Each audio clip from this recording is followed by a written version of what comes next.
苦路14站第8站，耶穌轉身對耶路撒冷的婦女說話。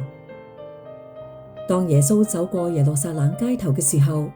遇見一班嘅婦女，佢哋企喺側邊望住耶穌背負住沉重嘅十字架，心中充滿咗憂傷同埋同情。佢哋為耶穌嘅痛苦而流下眼淚。佢哋見到耶穌滿身嘅傷痕同埋虛弱嘅身體，心中無比悲痛。然而耶穌並冇因此而專注於自己嘅痛苦，佢反而停低腳步，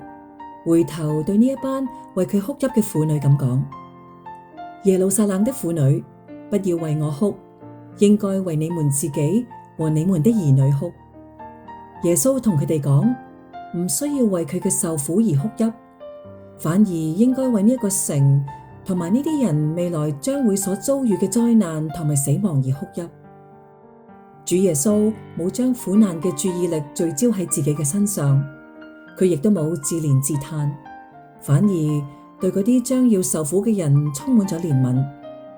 喺呢一刻，耶穌嘅心並冇自私嘅哀傷，反而流露更多嘅關懷同埋愛。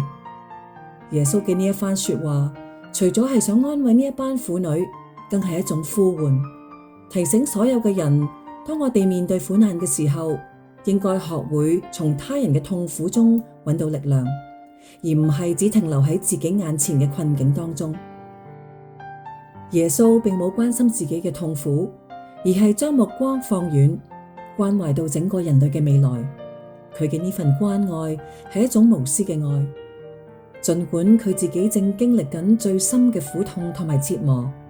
佢仍然能夠為他人着想。呢一站提醒我哋，當我哋面對自己嘅痛苦同埋困難嘅時候，我哋應該學會超越自我，關心他人，並且喺困境中揾到從神而嚟嘅力量。